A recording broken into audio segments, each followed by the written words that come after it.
Just when you think you've reached the top, it just keeps going. Of course, I'm talking about the price of gold breaking yet another record high today, and silver is continuing to rise as well. Let's discuss what's happening with both gold and silver's market run. The bull run is in effect and running hard as we explore.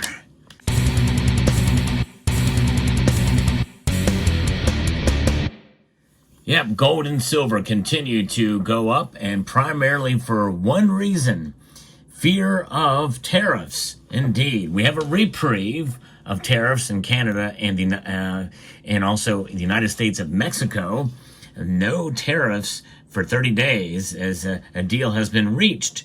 So we'll see what happens in 30 days, but still, the mere prospect of them coming into effect is scaring the markets, and gold and silver prices are as well reacting. There are, though, tariffs in effect with China. So what's happening here? Well, there's a report here from Aaron Tall that gives us a little bit of insight on this. But before we go there, I want to remind you about my friends over at summitmetals.com.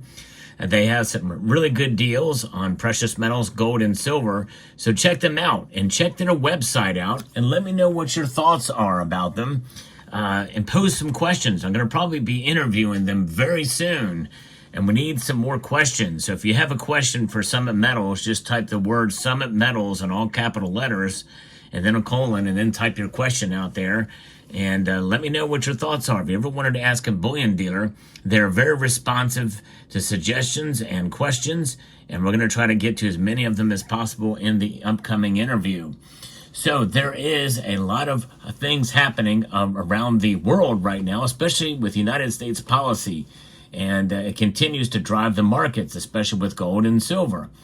I posted a video earlier about the prospect of maybe some of the gold that's being patriated to the United States that very well could be as a potential for a new reserve, a new type of reserve in the sovereign wealth fund, which, I'm not sure that I'm actually for that kind of concept, but, I don't think that the government should be in the business of investing with our tax dollars. It could be a big failure depending on who is running the sovereign wealth fund at any given point in time.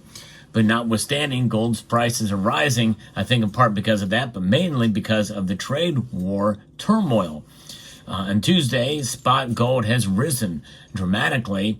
It is about almost a full percentage point right now, sitting at $2,800 rather, and $43.10. $2,400 gold would be a gift right now for most of us, but $2,843.10. That's almost $2,850. It's up $26.90 today. Silver is up over 1.5% right now, up 48 cents at $32.15 an ounce. It did reach a high of $32.39 earlier in the day. Platinum is down, platinum is up slightly, and palladium is down slightly here. Palladium is actually down about 2% right now. But so the gold and silver really are the metals to kind of watch. Is what most of us really look at and focus on. And so we're seeing these numbers continue to go up. Is there any stopping it? How high will they go? Well, we will speculate on that. Yes, I use that term. We're going to speculate on how high they will go at the end of this video. Stay tuned, because so far I'm proving myself to be wrong, but things have changed, and we'll see what happens and speculate on where they're going to go in the coming weeks. Not months, but in weeks. And this is what's happening with the gold futures have risen as well, and they have edged up to 28.62. And that is at the recording of this video and where the end of this article. The rally comes after China struck back with retaliatory tariffs on U.S. imports following fresh duties imposed by former President Donald Trump. So now all focus is on China, which is the second largest economy in the world. The tariff news is the main driver here. And until we see some of that subside in China, which they're a big trading partner, then more than likely we're going to see it continue to go up. The market is reacting strongly to escalating tensions and that is overshadowing other economic data, according to Bob Habercorn, who's the senior market strategist over at RJO Futures.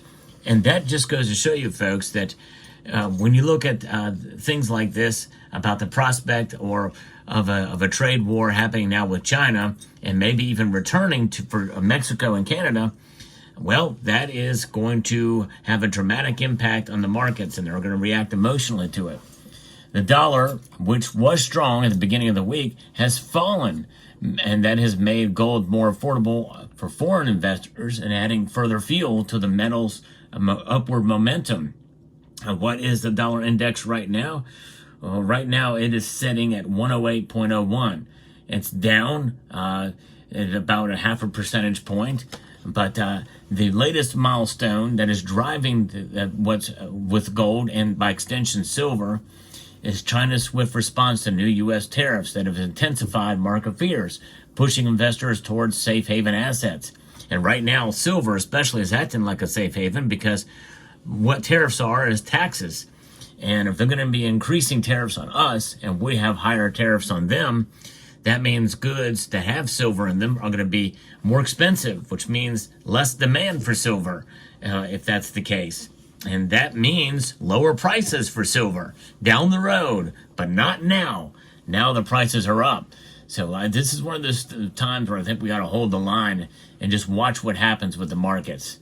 Now, China's swift response to new U.S. tariffs have intensified these fears. And then there's also inflation concerns. Inflation is sticky outside of the tariff situation. Price increases will be coming because of these tariffs for Chinese goods.